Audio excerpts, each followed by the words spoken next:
नमस्कार दोस्तों, कैसे हैं आप सब। उम्मीद करता हूँ तैयारी आपकी अच्छी चल रही होगी। तो पिछले वीडियो में जैसे कि हम लोगों ने बात करी थी कि कैसे आपको आंसर राइटिंग करनी है, कैसे प्रिपरेशन करनी है, क्या क्या चीज़ें हैं, what are the precautions you have to take care when you go for the answer writing. तो ये सब सारी चीज़ें पिछले वीडियो में हमने डिस्कस करी। देन आई फील कि कुछ एक वीडियो ऐसा भी आना चाहिए जिसमें ये सारी चीज़ें भी हों कि कौन कौन से इम्पोर्टेंट टॉपिक्स हैं जो आपको रिवाइज करना ही करना चाहिए लास्ट टाइम पे। उस रिमेनिंग 1 और 2 डेज में what you have studied further already, that is okay. जो आप पहले पढ़ चुके हो वो तो आपका हो चुका है, नया आपको पढ़ना नहीं है। सो जो आपने पढ़ा हुआ है या जो चीज़ इम्पॉर्टेंट है एग्ज़ाम में रेगुलरली पूछी जाती हैं, बाई चांस आपने उस चीज़ को रिवाइज न किया हो, सो उस वजह से हम ये वीडियो आज डिस्कस कर रहे हैं। So there will be 2 parts. First part will be the geology paper 1 and geology paper 2, and the second part that will be geology paper 3 and hydrogeology section. Okay, so जो important topics हैं and जो regularly exam में जहाँ से question आता है, so जो आज हम discuss कर रहे हैं उसका basis क्या है। So on the basis of the previous year question paper, that how the questions have been asked and what is their criteria and on what basis they have been classified. Okay, so ये हमारा आज का discussion रहने वाला है। So firstly we will talk about the physical geology और geomorphology section. We call them geology paper 1 and section 1 this is known as, और unit you can say physical geology and the remote sensing part. Okay, so जो पहला और most important topic है इस unit का, that is the geomorphic landforms formed by the action of rivers, wind, glaciers, waves and groundwater। पहले जो syllabus था 2019 तक उसमें ग्राउंड वाटर नहीं था, अब ग्राउंड वाटर को भी इन्वॉल्व कर दिया गया है। सो आपको इन सारी जो एजेंट्स हैं, एजेंट्स ऑफ लैंडफॉर्म इवोल्यूशन, जो एजेंट्स हैं जियोमॉर्फिक फीचर्स के, उनके बारे में डिटेल में रिवाइज करना है। ओके, उसके क्या इरोजनल फीचर्स हैं, क्या ट्रांसपोर्टेशन है उसका, एंड क्या उसका डिपोजिशनल फीचर है। सो ये सारे फीचर्स आपको रिवाइज करने हैं। एंड ये चीज़ आप ध्यान रखना कि depending upon the particular question की, अगर कंपलसरी सेक्शन में जनरली जो क्वेश्चन आता है उसमें या तो कंपेयर करने को कहता है, compare the 2 erosional landforms between river as well as the glacier. So उसकी प्रोसेस को आपको डिफाइन करना है, उसका एग्जाम्पल दे देना है कि उसका एग्जाम्पल ये है एंड ऐसे ऐसे उसकी प्रोसेस है। ओके, बट जनरली अगर लॉन्ग में क्वेश्चन आ रहा है ना, यूनिट में अगर क्वेश्चन आ रहा है लॉन्ग क्वेश्चन के फॉर्म में है, तो आप उसको इलेबोरेट करके लिखना एंड डायग्राम जरूर ड्रॉ करना। ओके, आप लिखना 1-2 लाइन कम, बट डायग्राम्स जरूर ड्रॉ करना। स्पेस जितना भी है आप उसको यूटिलाइज करिए। अननेसेसरी मत लिखिए, बट जो रिलेवेंट पॉइंट्स हैं उनको आप डायग्राम में ड्रॉ जरूर करना। ओके, तो ये काम है जो आपको करना ही करना है फॉर द गुड मार्क्स। अच्छे नंबर अगर आपको लाने हैं, अच्छी रैंक लानी है, अच्छा स्कोर करना है, तो आपको डायग्राम जरूर ड्रॉ करना पड़ेगा। आप प्रैक्टिस कर लेना, प्रैक्टिस नहीं है तो पहले से आप करके रखे हो देन ओके, अदरवाइज आप प्रैक्टिस कर लेना उसका, ठीक। देन जो अदर इंपॉर्टेंट इसका टॉपिक है, that is the continental shelf slope rise. ये तो बहुत बेसिक है। Major ground geomorphic features of India, ये आप जरूर कर लेना। मेजर जियोमॉर्फिक फीचर्स इंडिया, इसमें आपका कोस्टल लैंडफॉर्म्स हैं, पेनिनसुलर लैंडफॉर्म्स हैं, एक्स्ट्रा पेनिनसुलर लैंडफॉर्म्स हैं। तो जैसे हम फॉर एग्जाम्पल कोस्टल लैंडफॉर्म्स की बात करें तो बैरियर, कोरल रीफ्स बहुत इंपॉर्टेंट है, कोस्टल लैंडफॉर्म है। ओके, ओशंस में है लकाडाइव, जो आपका लकाडाइव आइलैंड है इंडिया में, उसमें कोरल रीफ्स फॉर्म होते हैं, मिलते हैं। सो वो कोरल रीफ्स कैसे बनते हैं, उनके फॉर्म होने की क्या प्रोसेस है, उसके क्या फैक्टर्स हैं जो उनके फॉर्मेशन को डिसाइड करते हैं। तो इन सारी चीज़ों को आप देख लेना। ओके, बाकी जो टेरेस्ट्रियल एंड पेनिनसुलर लैंडफॉर्म्स हैं, जो जियोमॉर्फिक फीचर्स हैं, वो आप देख लेना एक बार।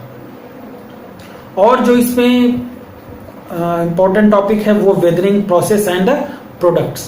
जो वेदरिंग प्रोफाइल है वो देख लीजिएगा आप। Earthquakes and volcanoes, earth internal structure, evolution of the अर्थ, ये सब बिल्कुल बेसिक टॉपिक्स हैं। अगर आपने इसको पढ़ रखा है, रिवाइज किया ही होगा ऑब्वियसली, अगर आपने तैयारी कर रहे होंगे सिंसियरली। सो अर्थ इंटरनल स्ट्रक्चर जो टॉपिक है ना, ये काफ़ी ब्रॉड टॉपिक है बट इसका जो क्वेश्चन आता है वो स्पेसिफिकली आता है, तो आप उस चीज़ को माइंड में रख के फिर इसको रिवाइज करना है। ओके, क्वेश्चन कैसे आता है? सपोज करिए कि इन्यूमरेट और illustrate the earth's internal structure with respect to the physical and chemical properties. So आपको लेयर्स की फिजिकल और chemical properties, for example physical properties में क्या होगा? टेम्परेचर होगा, प्रेशर होगा, डेंसिटी होगा।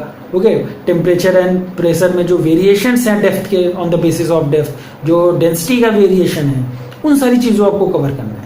अगर केमिकल प्रॉपर्टीज कह रहा है तो आप उसका कॉम्पोजिशन, जो लेयर्स का कॉम्पोजिशन है, केमिकल कॉम्पोजिशन, वो आप डिस्क्राइब कर देना।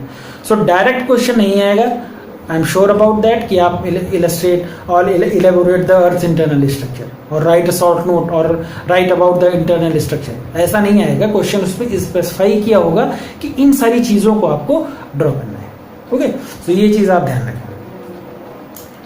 एंड रिमोट सेंसिंग पर टॉपिक को अगर मैं बात करूं तो रिमोट सेंसिंग में आप सबसे पहले तो जो स्पेक्ट्रल सिग्नेचर्स हैं of soil, okay, rocks, water and vegetation, आपने इलेक्ट्रोमैग्नेटिक स्पेक्ट्रम जब पढ़ा होगा तो उसमें डिफरेंट बैंड्स हैं। विजुअल बैंड है, इंफ्रारेड बैंड है, एक्स रेज के लिए है, अल्ट्रावायलेट रेज है।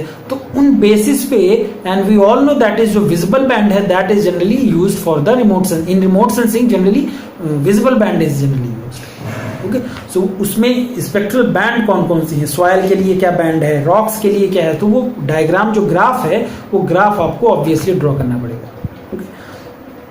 इलेक्ट्रोमैग्नेटिक बैंड्स रिमोट सेंसिंग, वही हमने डिस्कस कर लिया।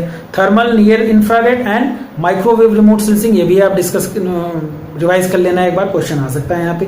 डीआईपी डिजिटल इमेज प्रोसेसिंग में कर लेना आप, बट उसमें जो सुपरवाइज्ड एंड अनसुपरवाइज्ड क्लासिफिकेशन है वो आप जरूर कर लेना प्रोसेसिंग में। ठीक, उसका क्वेश्चन आ भी चुका है एंड चांसेस हैं कि आ भी सकता है। Okay, Landsat, IRS, SPOT characteristics and uses, ये भी आप कर लेना, लैंडसेट का जरूर कर लेना, क्वेश्चन आ सकता है। या अगर कोई करंटली कोई अगर इमेजरी आई है, करंटली कोई अगर स्पेक्ट्रम या उस तरह का कोई आपका मीन्स अगर करंट अफेयर जो करंटली लॉन्च करी गई हैं, लैंडसेट या इस तरह से करंटली अगर कोई लॉन्च किया गया है तो उसको आप देख लेना करंट पर्सपेक्टिव से। Aerial photographs, types, scale, parallax and relief displacement, basic topic है, आपने रिवाइज किया ही होगा। एलिमेंट्स ऑफ इमेज इंटरप्रिटेशन, वो भी आप कर लेना। मीन्स जो आप जनरली पढ़ते हो, रिवाइज करते हो, वो चीज़ तो आप करोगे ही करोगे, बट फोकस इज टू कि जो इंपॉर्टेंट है वो मैं जरूर डिस्कस कर दूँ, आपने किया हो अदरवाइज ना किया हो। सो इन केस अगर आपने ना किया हो रिवाइज उसको, तो जरूर कर लेना उसको। Okay, then structural geology. In structural geology the first and most important thing is the structural analysis of fold, cleavage, buddens, lineations, joints as well as the faults. So different types of fold, faults, joints. अब उसका long question भी आ सकता है, short में भी आ सकता है। सपोज करिए कंपलसरी क्वेश्चन चूंकि बनना है हर एक यूनिट से। ओके, हर यूनिट से 2 कंपलसरी यूनिट से जो कंपलसरीज हैं वो जरूर बनेंगे। ओके, सो 2 कंपलसरी भी बनने हैं, एक लॉन्ग भी बनना है, उसी में शॉर्ट नोट भी बनना है उसी यूनिट से। तो आप ये मान के चलिए कि कहीं ना कहीं इनसे क्वेश्चन जरूर रहेगा। Okay, different types of folds अगर कह रहा है तो हो सकता है रैमजेस का फोल्ड क्लासिफिकेशन है, क्लास 1, क्लास 2, क्लास 3। तो उसमें आप डीप आइसोगोन को ड्रॉ करके, डायग्राम ड्रॉ करके उसके नाम लिख दीजिए बस। सो जो रिक्वायरमेंट है क्वेश्चन की, उस पर आप ज़्यादा फोकस करिए। आप इररिलेवेंट चीज़ों को उसमें इंक्लूड मत करिए, क्योंकि वो इवेल्युएट नहीं होगा। What they look for the evaluation, that is what has been asked and you have written it. आप पॉइंट टू पॉइंट उसको लिखिए, ज़्यादा इररिलेवेंट चीज़ों को इंक्लूड करने की जरूरत नहीं है। Okay, and second most important thing is stereographic projection of linear as well as the planar structure. उसका कॉन्सेप्चुअल पार्ट भी आ सकता है, कोई डेफिनेशन आ सकती है, या उसका कॉन्सेप्ट आ सकता है, या फिर कोई प्रॉब्लम आपको दी जाएगी, उसमें आपको कुछ डेटा दिया रहेगा, उसको आप डिप या स्ट्राइक निकाल के स्टीरियो नेट पे प्लॉट करना रहेगा। ओके, या पोल्स दिए रहेंगे तो आपको प्लॉट करना रहेगा। सो आपको स्टीरियो नेट नहीं मिलेगा, you will not get any stereo net और द बटर पेपर। रफली आपको आपकी आंसर कम बुकलेट सीरीज, जो आंसर कम बुकलेट कॉपी है, उसमें आपको रफली ड्रॉ करना रहेगा। उनका जो फंडा है और what they expect from you is whether you understand, if you understand the basic concept you can draw free hand. So free hand ये आपको ड्रॉ करना है। Superpose deformation, deformation at micro scale, dynamic, static crystallisation, controls of strain rate and temperature, development of micro fabrics कर लेना, revise किया होगा। Brittle and ductile shear zone must है, कर लीजिएगा। इसमें शियर सेंस इंडिकेटर्स मेंशन नहीं है, बट जब कभी भी ये क्वेश्चन आएगा तो शियर सेंस इंडिकेटर्स का क्वेश्चन हमेशा इसके साथ रहता ही रहता है। ओके, सो आप उसको जरूर कर लेना। Time relationship between crystallisation and deformation, ये भी मैंने करा दिया है, आप प्लेलिस्ट से जाके देख सकते हो। And stress strain relationship for elastic, plastic and viscous material, ये आप रिवाइज कर लेना। इससे भी क्वेश्चन आ सकता है कि दोनों का कंडीशन दे दिया जाएगा, या आपको इलास्टिक का पूछे या प्लास्टिक का पूछे या विस्को इलास्टिक, दोनों का पूछे। सो उस बेसिस पे जैसे जैसे क्वेश्चन आ रहा है वैसे वैसे आप करिएगा, बट इक्वेशन एंड उसका जो फिगर है वो फिगर जरूर बनाइएगा, अदरवाइज उस फिगर के बिना that this answer is particularly incomplete. Okay, वो इवेल्युएट नहीं होगा। फिर principles of geological mapping, there is nothing. Measurement of strain in deformed rocks, ये क्वेश्चन आ सकता है। Measurement of strain, stress and strain in deformed rocks, उसमें से कोई पर्टिकुलर एक पूछ सकता है, किसी पर्टिकुलर को पूछ सकता है। सपोज करिए कि ऊलाइट्स एंड पेलाइट्स को करके, या फॉसिल्स के लिए स्ट्रेन, फॉसिल्स की हेल्प से स्ट्रेन, स्ट्रेस एंड स्ट्रेन कैसे मेजर किया जाएगा। सो हो सकता है वो पर्टिकुलर क्वेश्चन आ जाए। सो आप पढ़ के पूरा जाइए, रिवाइज करके पूरा जाइए, but as per the requirement आप आंसर लिखिए। ओके, सो इस यूनिट से आई थिंक सुपरपोज डिफॉर्मेशन आपने रिवाइज कर लिया होगा, कर लीजिएगा। सो जो मोस्ट इंपॉर्टेंट है, या जो इम्पोर्टेंट है, या जिससे क्वेश्चन रेगुलरली पूछे जाते हैं, सो वो हम चीज़ें डिस्कस कर रहे हैं। Okay, then another very important section C, that is sedimentology. Actually sedimentology की यूनिट जो है ना, पहले फर्स्ट पेपर, सेकंड पेपर में हुआ करती थी, एंड इस यूनिट की जगह पे जियोडायनामिक्स की यूनिट हुआ करती थी यहाँ पे। अब जियोडायनामिक्स की यूनिट जो है वो सेक्शन पेपर 2 में चली गई है, जियोलॉजी पेपर 2 में चली गई है। सो आप इस चीज़ को ध्यान रखना, आप ये माइंड में मत लेके जाना कि इस जो मेटामॉर्फिक पेट्रोलॉजी है, इग्नियस पेट्रोलॉजी है, तो सेडिमेंटोलॉजी भी सेकंड पेपर में ही होगी। सेकंड पेपर जो होगा वो आपको सेकंड शिफ्ट में होगा। सो आप ये माइंड मेकअप करके जाइएगा कि फर्स्ट पेपर में आएगा। ओके, जो कि ये सिलेबस को मॉडिफाई किया गया है, सो हो सकता है आप मिस कर जाएं कि नहीं ये तो फर्स्ट यूनिट का कैसे आ गया, सेकेंड यूनिट में है, सेकेंड पेपर में है। सो ये आप ध्यान रख के जाना। बट जो मैं कहना चाह रहा था वो ये कि इसका सिलेबस जो है ना वो काफ़ी मॉडिफाई किया गया है। पहले जो सिलेबस था उसमें कई सारी चीज़ें थी जो उसमें हैं वो सारी चीज़ें, बट कई सारी चीज़ें नई ऐड करी गई हैं। सो चूंकि पहली बार एग्जाम हो रहा है, सो वी कैन एक्सपेक्ट कि थोड़ा इजी क्वेश्चन आएगा। अगर नए पार्ट से आता है, जो कॉन्सेप्चुअल पार्ट है या जो ट्रेडिशनल पार्ट है, वहाँ से तो क्वेश्चन आएगा ही आएगा, ऑब्वियसली आएगा। बट जो नया सेक्शन ऐड किया गया है वहाँ से क्वेश्चन कैसा आ रहा है, सो उसका आइडिया भी नहीं है कि क्योंकि पहली बार क्वेश्चन आएगा तो किस तरह का होगा, क्या उसका टाइप होगा, उसको ईजी होगा, मॉडरेट टाइप होगा, किस टाइप का होगा, तो वो गेस करना, एक्सपेक्ट करना या उसका गेस करना आसान नहीं होगा। ओके, सो जो पहले से रिलेटेड टॉपिक हैं या जो पहले से क्वेश्चन आते रहे हैं उस पर आप फोकस कर लीजिएगा। बाकी अगर आपने पढ़ लिया हो तो बहुत अच्छा है, अदरवाइज 1-2 दिन में आप ज़्यादा पढ़ नहीं पाओगे।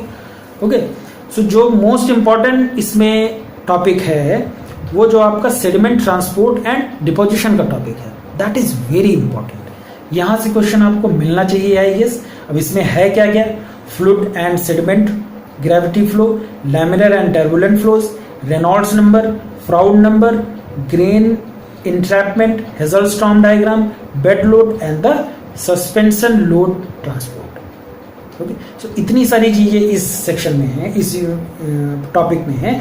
अब इसमें से कुछ भी आ सकता है, टर्बुलेंट एंड लैमिनर फ्लो का कंपैरिजन आ सकता है ना, हेजलस्टॉर्म डायग्राम आ सकता है, रेनॉल्ड्स नंबर से क्वेश्चन आ सकता है, फ्राउड नंबर से क्वेश्चन आ सकता है। अब फ्राउड नंबर से क्वेश्चन आएगा तो हो सकता है वो डिफरेंट बेड फॉर्म्स जो बनती हैं उसमें पूछ ले, upper flow regime, lower flow regime में कौन कौन सी बेड फॉर्म्स बनती हैं, उनका जो जैसे रिपल मार्क्स बनता है या ड्यून्स बनते हैं उससे रिलेटेड क्वेश्चन आ सकता है, उनका जो वेवलेंथ होती है उससे रिलेटेड क्वेश्चन आ सकता है। ओके, सो रिपल इंडेक्स से क्वेश्चन आ सकता है। So depending upon the parameters, depending upon the nature of the particular paper, questions very कर सकते हैं। ओके, बट ये है बहुत इंपॉर्टेंट टॉपिक। और इससे भी ज़्यादा इंपॉर्टेंट टॉपिक अगर मैं बताऊं so that is the sedimentary structures. But sedimentary structures traditional way में नहीं आएगा, ये श्योर है।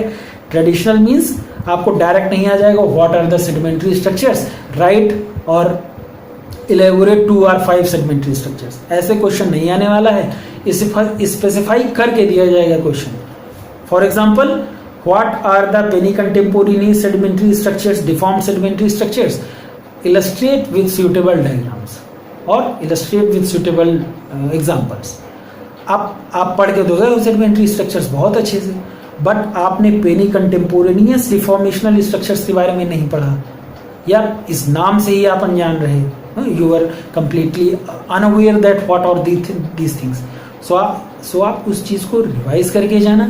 अगर आप नहीं पहले से पढ़ के गए हो तो आप नहीं कर पाओगे, और रिपीटेडली भी सही। सो अगर आप कर लिए हो तो आप रिवाइज कर लो, इसको अच्छे से कर लेना। कैसे रिवाइज करना है वो मैं बता दूँ।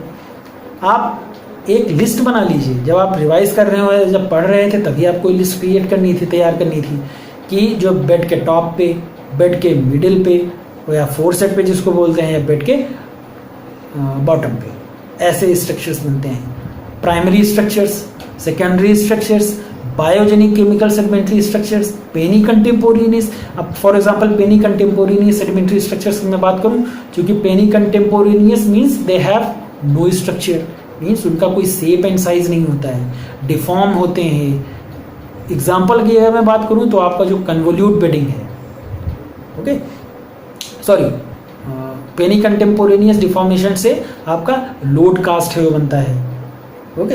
एंड और भी एग्जांपल हैं, रिमेंबर याद नहीं आ रहा, मुझे लगता है कि कन्वोल्यूट बेडिंग भी शायद है, I am not sure about that, but हैं 2-3 एग्जाम्पल। लोड कास्ट तो I am sure about that, और भी कई सारे हैं। सो आप एग्जाम्पल जरूर करके जाना, उनका डायग्राम एक कर लेना, ठीक ना। सो जो आपका sediment transport and deposition important है, prime sedimentary structures in on and all very important है। पेलियोकरेंट एनालिसिस का जो प्रिंसिपल या एप्लीकेशन है वो भी आप कर लेना, एक बार रिवाइज कर लेना। बट जो मोस्ट इंपॉर्टेंट इसमें इसके अलावा जो है वो सीक्वेंस स्ट्रैटिग्राफी है। अब सीक्वेंस स्ट्रैटिग्राफी की यूनिट में और भी कई सारे पॉइंट ऐड किए गए हैं, like the concept and the factors controlling base level changes. So base level में जो फ्लक्चुएशंस हैं उसको कौन कौन से फैक्टर्स अफेक्ट कर रहे हैं, para sequences, क्लाइनोफॉर्म, system tracts, unconformity और द सीक्वेंस बाउंड्रीज। सो ये सारी चीज़ें इसमें, okay. So all in all आपको सीक्वेंस स्ट्रैटिग्राफी को अच्छे से करके जाना होगा, एंड आई गेस इससे आपका क्वेश्चन मिलेगा ही मिलेगा, ओके। क्योंकि भाई पूरा फुल यूनिट है, इसमें आप कोई चीज़ छोड़ नहीं सकते। फुल यूनिट में कंपलसरी भी उनको बनाना है, उसी यूनिट से 2 कंपलसरी भी एटलीस्ट देने हैं। एक 30 नंबर का क्वेश्चन जो आएगा उसमें भी 15-15 नंबर का 2 क्वेश्चन होगा। जो दूसरा क्वेश्चन, सेकंड क्वेश्चन होता है, जिसमें कि 3 आपको शॉर्ट नोट टाइप के दिए रहेंगे 10-10 नंबर के, तो उसमें भी क्वेश्चन बनाने हैं। तो बड़ी यूनिट है, तो यहाँ से क्वेश्चन आएगा ही आएगा, ओके। आप टेक्सचर्स को भी देख लेना। सेडिमेंट्री टेक्सचर्स में ग्रेन साइज का है, राउंडनेस का है, स्फेरिसिटी का है, शेप एंड फैब्रिक का है। वेंटवर्थ स्केल को ठीक से देख लीजिएगा, फाई स्केल को देख लीजिएगा, है ना। उसका जो डायमीटर है, ग्रेन साइज का डायमीटर है, या जो साइज है उसका, वो भी आप कवर कर लेना एक बार। और जो इसमें इंपॉर्टेंट है वो फेसिस का है, सेडिमेंट्री इन्वायरमेंट एंड फेसिस, बहुत इंपॉर्टेंट टॉपिक है, यहाँ से भी क्वेश्चन आने की उम्मीद है। Facies models of fluvial, glacial, deltaic, siliciclastic, shallow as well as the deep marine environment. तो इन्वायरमेंट में कोई भी आ सकता है, आई गेस की एक ना एक इन्वायरमेंट तो आपको मिलेगा ही मिलेगा, क्योंकि इसके बिना सेडिमेंटोलॉजी का section is incomplete, okay. Sedimentation in major tectonic settings, that is also important. Means जो प्लेट टेक्टोनिक से रिलेटेड है, कि डाइवर्जेंट में कैसा है, कन्वर्जेंट में कैसा है, या ट्रांसफॉर्म में कैसा है, तो उसमें जो टेक्टोनिक सेटिंग्स हैं और उसके जो फीचर्स हैं, जैसे स्ट्राइक स्लिप फॉल्ट है, स्ट्राइक स्लिप सेटिंग में कैसे कैसे बनते हैं, ट्रांसफॉर्म में कैसे कैसे जो बेसिन्स हैं, या जो टेक्टोनिक सेटिंग में सेडिमेंटेशन कैसे कैसे है, तो इन सब चीज़ों को आप रिवाइज कर लेना है। जो composition and significance of different types of sandstone, limestone। सो पहले जो था, पहले के सिलेबस में सैंडस्टोन एंड लाइमस्टोन ही था, बट अब जो मॉडिफाई किया गया है सिलेबस, उसमें बैंडेड आयरन फॉर्मेशन चूंकि नया ऐड हुआ है एंड काफ़ी इम्पॉर्टेंट भी है। ओके, अगर आप देखो जो उड़ीसा स्टेट का जो आयरन ओर है या कर्नाटका का जो आयरन ओर है, that is banded in structure, banded iron है। वो चाहे हेमाटाइट जेस्पर की आप बात कर लो, बैंडेड हेमाटाइट जेस्पर की बात कर लो, या बैंडेड मैग्नेटाइट हेमाटाइट की बात कर लो। ओके, तो वो दोनों चीज़ें हैं यहाँ पे, तो आ सकता है क्वेश्चन। मड स्टोन है, कॉन्ग्लोमरेट है, सो आप उस हिसाब से रिवाइज कर लेना इसको। ऑल इन ऑल जो यूनिट है ये मॉडिफाई करी गई है। सो जो बेसिक क्वेश्चन है, सेडिमेंट्री स्ट्रक्चर है, या जो टेक्सचर्स हैं, या जो इसमें ट्रांसपोर्ट डिपोजिशन का जो मैंने बताया, सीक्वेंस स्ट्रेटिग्राफी है, और जो सेडिमेंट्री एनवायरनमेंट है, तो इन सब पे आप फोकस कर लेना। And third is the palaeontology. So palaeontology में सबसे पहले आपको जो करना है वो है माइक्रोपेलियोंटोलॉजी। माइक्रोपेलियोंटोलॉजी में भी methods of preparation of the microfossils, morphology of microfossils group. अब इसमें माइक्रोफॉसिल्स ग्रुप में आपको स्पेसिफाई कर दिया गया है कि फोरामिनिफर एंड ऑस्ट्रोकॉड है। सो फोरामिनिफर मोस्ट इंपॉर्टेंट है क्योंकि उसकी सिग्निफिकेंस बहुत ज़्यादा है। सिग्निफिकेंस वाला पार्ट तो आप देख ही लेना, साथ ही साथ में उसका जो कॉम्पोजिशन है, ओके, और जो फैक्टर्स हैं उसके कॉम्पोजिशन वाला जो पार्ट है या क्लासिफिकेशन वाला पार्ट है, तो वो आप देख लेना। Okay, but Gondwana plant fossils के बारे में आप जरूर पढ़ लीजिएगा। Upper Gondwana plant fossils, lower Gondwana plant fossils, Glossopteris, Gangamopteris, Ptilophyllum, Schizoneura, okay, and all these types of plant fossils. क्योंकि ये क्वेश्चन कई बार आ भी चुका है और आने के चांसेस हैं कि जो गोंडवाना प्लांट फॉसिल्स के बारे में आप डिटेल में पढ़ लीजिएगा कि कौन कौन से प्लांट फॉसिल्स हैं। ओके, जो मास एक्सटिंक्शन इवेंट्स हैं, सो मास एक्सटिंक्शन इवेंट्स के बारे में भी पढ़ लीजिएगा कि किस टाइम पे कौन सा मास एक्सटिंक्शन इवेंट हुआ। ओके, लाइक कैम्ब्रियन टाइम पे डायनासोर्स का इवोल्यूशन कब, मास एक्सटिंक्शन कब हुआ, या और भी जो मास एक्सटिंक्शन इवेंट्स हुए हैं, जो basically most of the mass extinction events they have taken place at the end of a particular period, like end Cretaceous mass movement, end Cretaceous mass extinction, और the Cambrian pre Cambrian boundary पे जो mass extinction हुए, और the Triassic, Jurassic, Triassic, okay, Triassic and Permian Triassic boundary पे जो mass extinction हुए। सो वो आप देख लीजिएगा, इंपॉर्टेंट है आपके एग्जाम के लिए। एंड जो mode of preservation of fossils, fossil record, body and ichnofossils. Ichnofossils, body fossils की डेफिनेशंस देख लीजिएगा, पूछा जा सकता है। आई एम नॉट श्योर कि ये क्वेश्चन आएगा, बट आ सकता है इसमें से। ओके, तो जो बेसिक और जो मेन फोकस आपको रखना है वो मॉर्फोलॉजी पे रखना है। गोंडवाना मॉर्फोलॉजी किसकी, फॉसिल फौना, फॉसिल्स की, एंड द माइक्रोफॉसिल्स की। ओके, फॉसिल्स माइक्रोफॉसिल्स दोनों की। इवोल्यूशनरी ट्रेंड्स पूछा जा सकता है, एक बार पूछा गया है ट्राइलोबाइट्स का। सो आप कवर कर लेना उसको, एक बार रिवाइज कर लेना, अगर आएगा क्वेश्चन तो उसको कर लीजिएगा आप लोग। ओके, माइक्रोपेलेंटोलॉजी हो गया। And then stratigraphy is very important. Stratigraphy काफ़ी लॉन्ग टॉपिक भी है ना, क्योंकि इसमें कई सारी चीज़ें हैं जो आपको कवर करनी पड़ेंगी। ओके, सो अगर आप पहले से करके रखे हुए हो then it's very easy for you, आप रिवाइज कर लेना एक बार। बाकी आप नए सिरे से पढ़ने अगर जाओगे तो ये रिवाइज नहीं कर पाओगे आप, मीन्स नया आप पढ़ नहीं पाओगे इस टाइम पे। सो जो आपने पढ़ रखा है वो आप देख लीजिएगा। इसमें जो मोस्ट इंपॉर्टेंट टॉपिक्स हैं उसमें आपका इंडियन स्ट्रेटिग्राफी में geological evolution of Archaean nuclei. So Archaean nuclei में दो इंपॉर्टेंट हैं, सॉरी जो क्रेटॉन्स हैं, सॉरी क्रेटॉन्स के बारे में आपको डिटेल स्टडी करनी पड़ेगी इसमें। Dharwad, Bastar, Singhbhum, Aravalli and Bundelkhand craton. So 5 cratons हैं। अब उसमें चूंकि आर्कियन न्यूक्लियाई जो क्रेटॉन्स हैं उसमें फॉसिल्स का तो कोई चांस है नहीं, फॉसिल्स रिकॉर्ड का, बट जो metallic and non metallic deposits हैं they are very familiar and they are very famous types of deposits और देयर। सो आप उस केस में देख लेना, लाइक चैबासा फॉर्मेशन की अगर हम बात करें, जो आयरन ओर का सबसे बड़ा सिंहभूम क्रेटॉन में आयरन ओर के लिए काफ़ी इंपॉर्टेंट है। सिंहभूम क्रेटॉन में और भी कई सारे पॉइंट्स हैं, मीन्स ऐसे ऐसे फॉर्मेशंस और जो फॉर्मेशंस हैं सो वो आप देख लीजिएगा।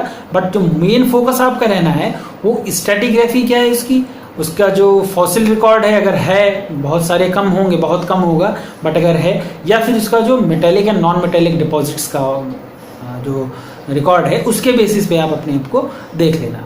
Okay, and then Proterozoic mobile belts को आप ढंग से कर लेना, इसमें से क्वेश्चन आ सकता है।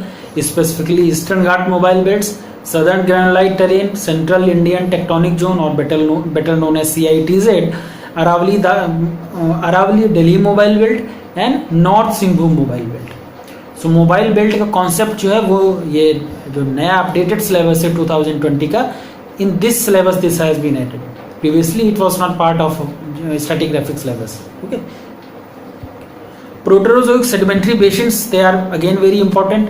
Kadapa and Vindhyan, these two are in your syllabus. So आप स्ट्रेटिग्राफी देख लेना, उसका जो फॉसिल रिकॉर्ड है वो देख लेना and its other significances. Okay, stratigraphy पे आपका मेन फोकस रहना चाहिए। Okay, then Phanerozoic stratigraphy, the Palaeozoic, Mesozoic, okay, and Cretaceous time. So all these things, these Phanerozoic stratigraphy, that is very important. In Paleozoic you have to study about the Spiti, Kashmir and Kumaon Himalayas. So all that is stratigraphy. In Mesozoic, the Spiti, Kutch, Narmada Valley and Trichinopoli. Okay, so stratigraphy पे आपका main focus रहेगा।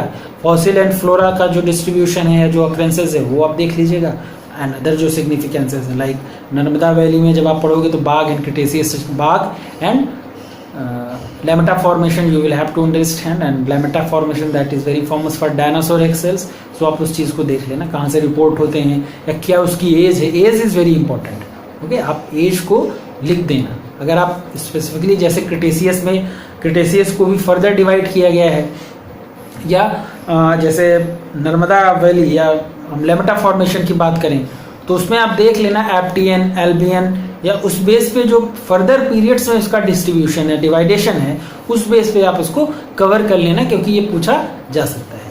Okay, त्रिशनोपोली cover कर लीजिएगा। Gondwana super group को आप cover करना। Gondwana super group we all know that is very famous for the coal deposits.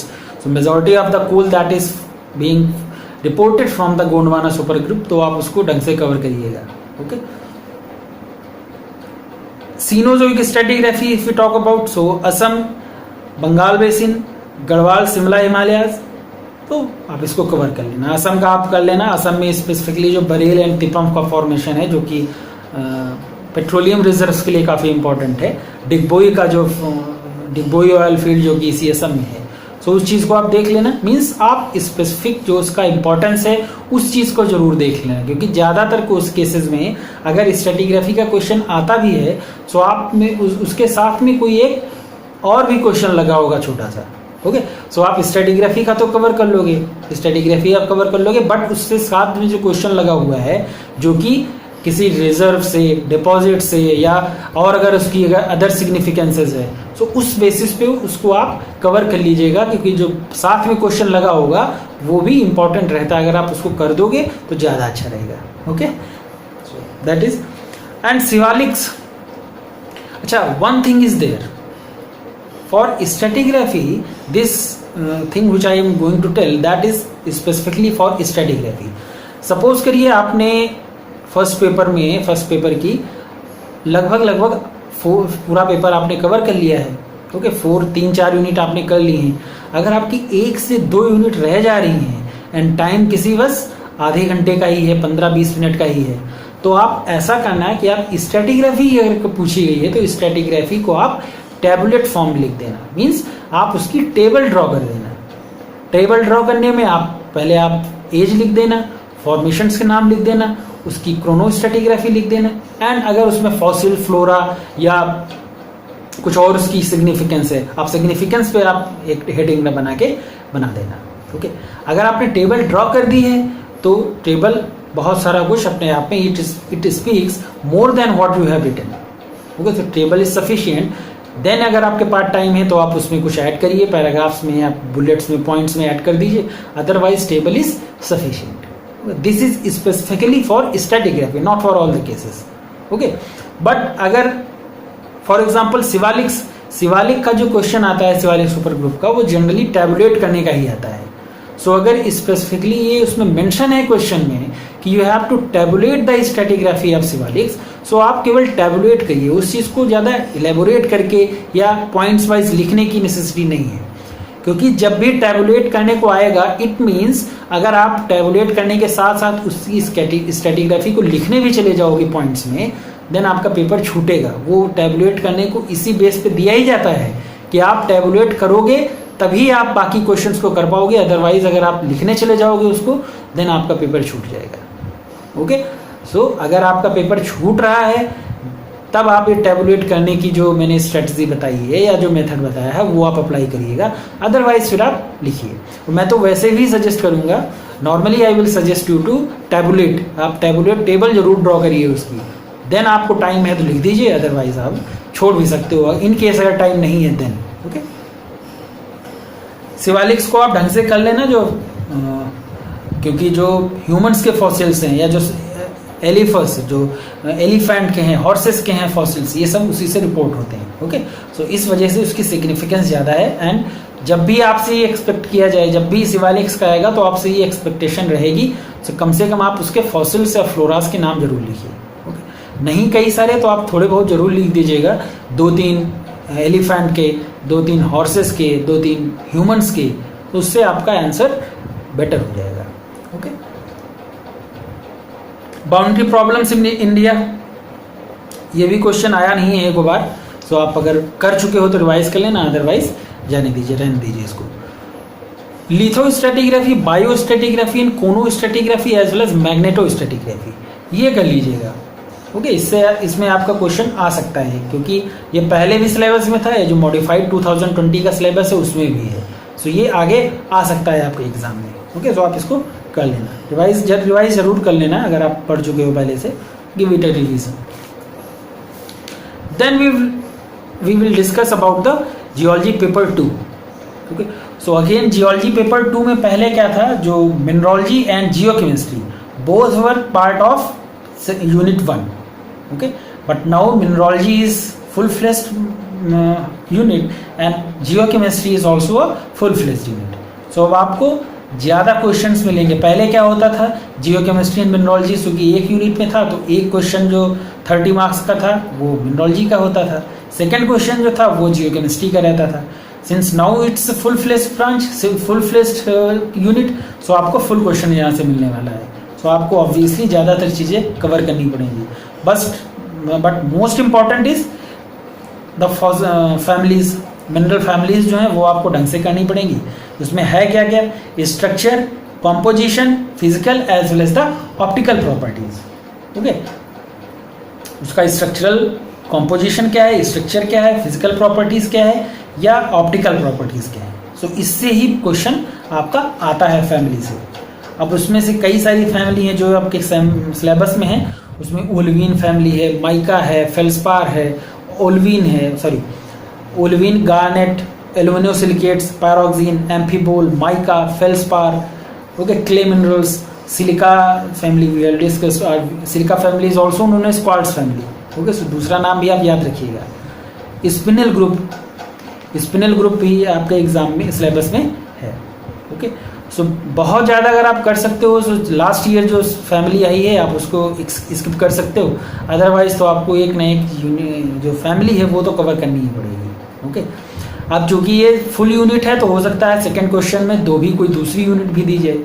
Okay, like एल्यूमिनोसिलिकेट्स का पूछा जा सकता है, क्ले मिनरल्स पे आप मेन फोकस रखिएगा, क्ले मिनरल्स का कॉम्पोजिशन क्या है, उसका डिस्ट्रीब्यूशन क्या है, and most important its significance and application. Application part is very important. Okay, so आप उसको रिवाइज करके जरूर जाइए क्योंकि क्वेश्चन आ सकता है वहाँ से। Okay, and symmetry elements, motifs, Miller indices, concept of unit cell, Bravais lattices, 32 crystal systems, ऐसे क्वेश्चन आ सकता है। टाइप्स ऑफ बॉन्डिंग से क्वेश्चन आ सकता है। पॉलिंग्स रूल आप देख लीजिएगा, अभी तक कभी आया नहीं है, हो सकता है पूछा जाए। 5 रूल्स हैं यहाँ पे, 5 rules of Pauling's that are very important, आप रिवाइज कर लेना एक बार। Coordination number, polyhedra, isomorphism, polymorphism and solid solutions, ये भी कर लेना, कंपलसरी में आ सकता है। मैंने पहले भी बताया कि आपको पर्टिकुलर यूनिट से 30 मार्क्स का एक कंपल्सरी यूनिट से तो मिलेगा ही मिलेगा, बट 2 कंपल्सरी भी आपको हर यूनिट से मिलेंगे। ओके, सो आप उस पॉइंट ऑफ व्यू से रिवाइज करिएगा कि कंपल्सरी आता है तो हमें कितना कंसाइज लिखना है, अगर वो लॉन्ग टर्म में आ रहा है तो आपको कितना लिखना है। ओके, तो ये आप रिवाइज कर लीजिएगा। ऑप्टिकल प्रॉपर्टीज मिनरल्स की, उसमें जो मेन है आपका double refraction, polarisation, pleochroism, sign of elongation, interference figures as well as the optic sign. Okay, so अगर कोई पर्टिकुलर फैमिली आ रही है देन उसमें आपको ऑप्टिकल प्रॉपर्टीज उसमें मेंशन होगा क्वेश्चन में कि क्या क्या चीज़ें आपको लिखनी है। उसके अलावा भी आप ये सारी चीज़ें कवर कर लेना क्योंकि ये आपके कंपलसरी पार्ट के लिए काफ़ी इंपॉर्टेंट है। Like what is double refraction, doubly refraction, okay, the ordinary ray और द एक्स्ट्रा ऑर्डिनरी की definition, optical fringe interference figures हैं, ऑप्टिकल साइन है ऑफ द मिनरल्स। सो वो सारी चीज़ें आप कवर करना है इसमें। फिजिकल प्रॉपर्टीज ऑफ मिनरल्स, कोई फिजिकल प्रॉपर्टी मिनरल्स की like Mohs scale of hardness और the von Kobell scale figures, जो फिजिबिलिटी वॉन कॉबेल स्केल है वो भी पूछा जा सकता है क्योंकि वो पार्ट है उसी का। So physical properties of minerals में आपका हार्डनेस, क्लीवेज और जो अदर चीज़ें हैबिट है, ओडोर है। ओके, सो ये सारी चीज़ें आप कवर करना है इसमें।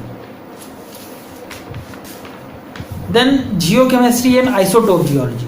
सो जियोकेमिस्ट्री एंड आइसोटोप जियोलॉजी की जो यूनिट थी पहले वो छोटी यूनिट थी, 3 ही 4-5 टॉपिक्स थे, इसमें बहुत सारा कुछ नहीं था, but now it has been extended and it's a full branch, full unit. Okay, so question यहाँ से भी आपको फुल क्वेश्चन मिलेगा।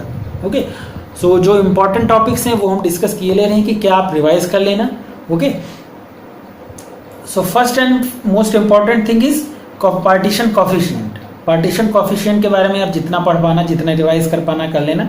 Like Nernst's partition coefficient and its value for compatible and incompatible elements. Compatible के लिए क्या value less than रहती है, ग्रेटर देन 1 रहती है।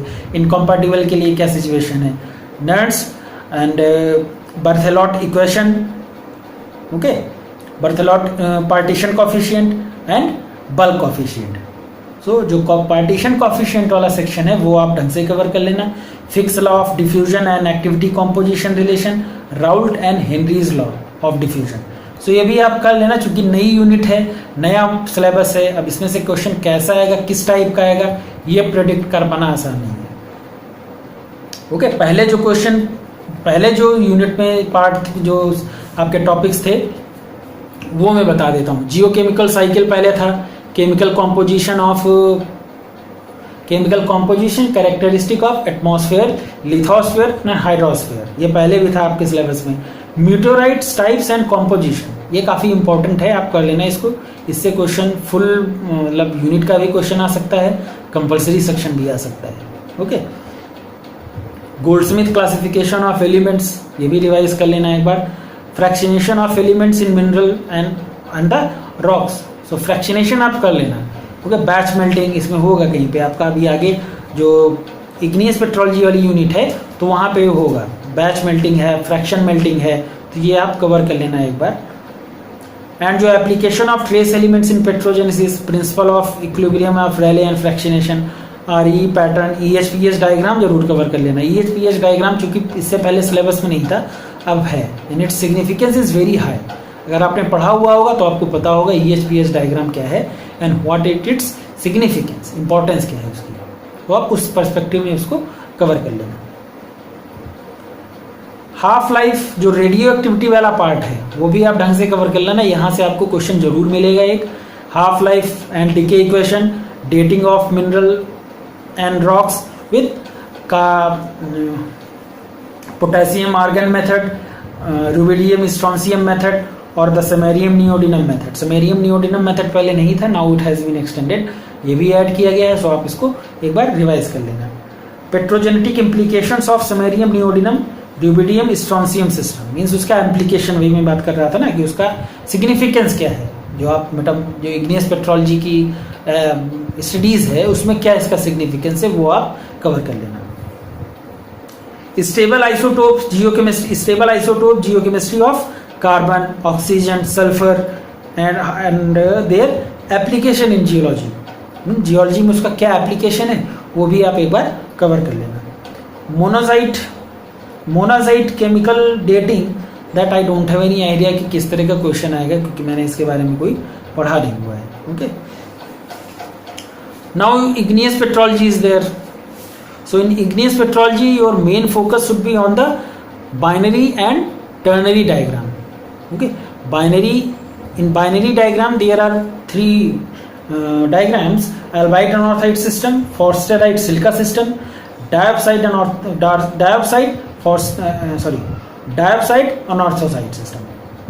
anorthite system. ओके, सो 3 इसमें है। एंड टर्नरी डायग्राम में आपका डायोप्साइड फॉस्फेराइट सिलिका सिस्टम है, डायोप्साइड फॉस्फेराइट अनॉर्थाइट सिस्टम है, नेफेलिन एंड क्योलिस kalsilite silica diagram. Okay, so kalsilite silica diagram, ये 3 टर्नरी डायग्राम सिस्टम में है। सो आप ये मान के चलिए कि इसमें से कोई ना कोई एक आ जाएगा, आ सकता है, पूछा ही जाएगा आपसे। जो फॉस्फेराइट सिलिका सिस्टम है बाइनरी डायग्राम में, वो 1-2 बार पूछा जा चुका है। तो इसके अलावा और आपका अल्बाइट अनॉर्थाइट सिस्टम वाला पूछा जा सकता है, या डायोप्साइड अनॉर्थाइट सिस्टम पूछा जा सकता है। एंड अदर जो वेरी इंपॉर्टेंट टॉपिक है इसमें, वो IUGS classification of plutonic and volcanic rocks. वो IUGS क्लासिफिकेशन है, उसको आप देख लेना, उससे क्वेश्चन बन सकता है।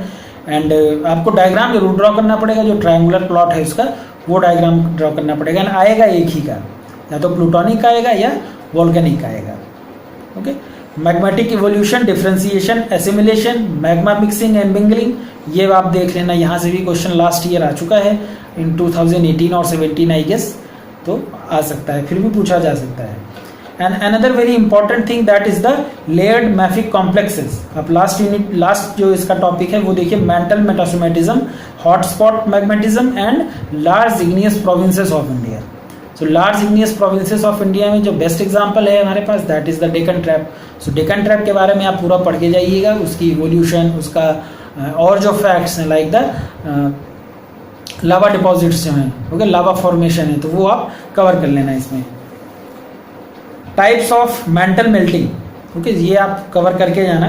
बैच मेल्टिंग, फ्रैक्शनल मेल्टिंग और द डायनामिक मेल्टिंग, वो मैंने पिछले भी जब जियोकेमिस्ट्री वाली यूनिट में बता रहा था, तो वहाँ पे भी मैंने बताया कि ये आप batch melting, fractional melting, dynamic melting, इसकी इक्वेशन जरूर देख के जाना, जो इसका जो फॉर्मूला है वो आप कवर करके जाना, सिंस इट्स इम्प्लीकेशन। ओके, बाकी आप कवर कर लेना, इसमें और कुछ ज़्यादा है नहीं। एंड जो मेटामॉर्फिक पेट्रोलॉजी की यूनिट है, that has also been modified. इसमें भी कई सारी चीज़ें ऐसी हैं जो नई ऐड करी गई हैं। पहले इसमें भी कुछ टॉपिक्स नहीं थे, जो कि now they have been also been added. Okay, पहले जो था वो तो है ही, उसके अलावा भी कई सारी चीज़ें इसमें ऐड करी गई हैं। सो जो नया ऐड हुआ उसमें हम गेस नहीं कर सकते, मीन्स हम गेस नहीं कर सकते हैं कि कैसा क्वेश्चन आएगा। क्वेश्चन फ्रेम नहीं कर पा रहा हूँ, I don't have any idea that what type of questions will be asked. But जो पहले था सिलेबस में एंड अभी है, वहाँ से क्वेश्चन आना चाहिए। I think concept of zones, facies, isograd facies series, ये आपको पता होना चाहिए। पीटीटी पाथ जो कि अभी भी सिलेबस में है, वो भी इंपॉर्टेंट है। ACF, AKF and AFM diagram, that is also important. And जो structure, texture, micro structure of the regional and the contact metamorphic rocks, so वो आप देख के जाना। ओके, क्योंकि जो पहले से सिलेबस में है ना, वो आप रिवाइज करके जाना, क्योंकि उससे क्वेश्चन तो आएगा ही आएगा। अब चूंकि ये मॉडिफाइड सिलेबस है, इस नए सिलेबस से पहली बार क्वेश्चन पेपर बनेगा, क्वेश्चंस आएंगे, तो हो सकता है क्वेश्चंस कम आए नए सिलेबस से, या थोड़ा इजी हम एक्सपेक्ट कर सकते हैं। ओके, बट आएंगे तो वही है, क्योंकि मॉडिफाई किया गया है सिलेबस, तो few of the questions you will get. Okay, but जो पहले से क्वेश्चन आए हुए हैं उसके बेसिस पे चूंकि हम डिस्कस कर रहे हैं इसको, सो हम उन्हीं चीज़ों को देख रहे हैं। बाकी जो नया इसमें ऐड हुआ है, like the charnockite problem, okay, formation of skarn deposits, progressive and retrogressive deformation, metamorphism of the pelitic, calcareous as well as the basic rocks. Okay, so ये आप देख के जाना। Fourier laws of heat conduction, geothermometry, geothermo and geobarometry, ये आप देख के जाना। Mass and energy changes during the fluid rock interaction, means when the fluid and rock they interact, what are the changes which are taking place, so उस चीज़ को आप cover कर लेना। And tracing the chemical reaction in PT space, Clausius-Clapeyron latent heat equation, slope of the metamorphic reaction, ये cover कर लेना आप। Representation of the metamorphic minerals, तो ACFAK डायग्राम हमने डिस्कस कर लिया। लॉज ऑफ थर्मोडायनेमिक्स आप कवर कर लेना, ये यूनिट पहले भी थी। एंड जो पॉइंट्स थे, जो टॉपिक्स थे, laws of thermodynamics, enthalpy, entropy, गिव्स free energy, chemical potential, fugacity and activity, ये सारी चीज़ें पहले भी थी एंड अभी भी हैं। तो यहाँ से क्वेश्चन आपको एक्सपेक्टेशन है कि क्वेश्चन यहाँ से बनेगा। ओके, एंड जो जियोडायनेमिक्स वाला सेक्शन है, जो जियोडायनेमिक्स वाला सेक्शन है उसमें जो मोस्ट इंपॉर्टेंट थिंग है वो प्लेट टेक्टोनिक्स है, जो पहले भी थी एंड अभी भी है, वहाँ से क्वेश्चन आना ही आना चाहिए। Gravity and magnetic anomaly of ocean floors as well as their significance, mantle plumes, their origin, heat flow and conduction, means इसमें ट्रेडिशनल जो टॉपिक्स हैं वो पहले भी थे एंड रेगुलरली बने हुए हैं, पूछा भी जाता है, like continental rift, sea floor spreading, okay, polarity reversals, polar boundary curve and the super continent cycle. Super continent cycle आप कवर कर लेना, पूछा जा सकता है इसमें, ठीक है। एंड पर्टिकुलरली एज आप जरूर देख लेना, लाइक पैंजिया, पेनोसिया, रोडिनिया, ऊर, बालवारा, सो इन सब की एज जरूर देख लेना, क्योंकि जब भी आएगा तो एज आप हाईलाइट करके लिख देना, क्योंकि मेन जो एक्सपेक्टेशन है वो आपका एज जरूर उसमें मेंशन होना चाहिए एंड उसकी हायरार्की सही होनी चाहिए।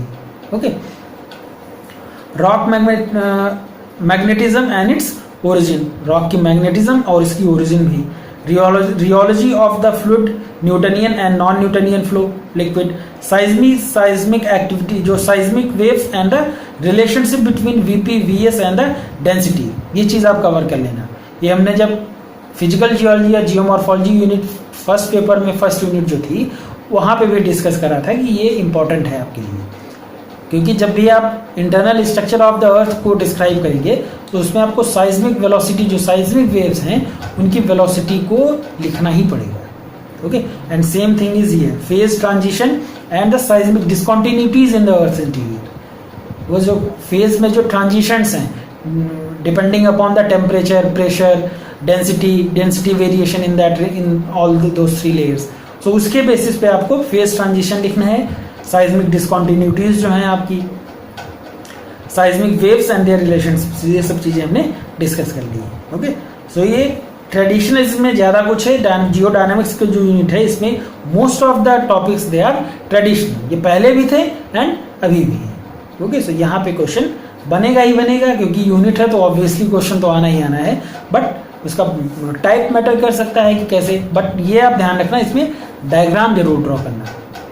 ओके, सो डायग्राम आप जरूर ड्रॉ करना है, इसके पीछे वजह क्या है, what why I am saying to draw the diagram. Suppose करिए कोई क्वेश्चन आ रहा है बहुत इजी है, सपोज करिए फॉर एग्जांपल क्वेश्चन आ गया प्लेट टेक्टोनिक प्रोसेसेस, और उससे भी इजी है, हम सोचे समझिए आप ऑक्सबो लेक का क्वेश्चन आ रहा है। सो अगर ऑक्सबो लेक का क्वेश्चन आ रहा है एंड वो question I think out of 100% will write. Okay, 100 में से 99% तो जरूर लिखेंगे। ओके, अब वो 100 में से 99% लिख रहे हैं तो 99 बार वो कॉपी चेक भी होगी। ओके, सो एग्जामिनर को हर कॉपी में वो आंसर मिलेगा, सब में लगभग एक ही जैसा आंसर अगर मिलेगा उसको, सो वो सोचेगा कि सबने एक ही जैसा आंसर लिखा, सबको एवरेज मार्क्स मिलेगा। तो वहाँ पे आपको थोड़ा सा एज लेने के लिए, थोड़ा सा अच्छे मार्क्स गेन करने के लिए क्या करना होगा, आप अच्छा सा डायग्राम जरूर ड्रॉ कर देना। ओके, पहले आप जो मेंडरिंग का डायग्राम है, फॉर एग्जांपल अगर हम ऑक्सबो लेक का एग्जांपल लें तो मेंडर कैसे करता है, मेंडरिंग कैसे होती है वो आप देख लेना एक बार, उसका डायग्राम ड्रॉ करना। देन मेंडरिंग करने के बाद जब रिवर अपना उस चैनल को लीव करती है जहाँ पे जब ऑक्सबो लेक बनती है, मीन्स जब मेंडरिंग जो पहला उससे पहले जो चैनल था वो चैनल जब थोड़ा सा स्ट्रेट होने की कोशिश करेगा तभी तो वो मेंडर होगा ना, तभी ऑक्सबो लेक बनती है। ओके, सो वो ऑक्सबो लेक बनने का जो हॉर्स शू टाइप का ऑक्सबो लेक है वो बनने का डायग्राम आप अलग ड्रॉ करना। ओके, वो डायग्राम से दिखना चाहिए कि ऑक्सबो लेक का फॉर्मेशन है उसमें।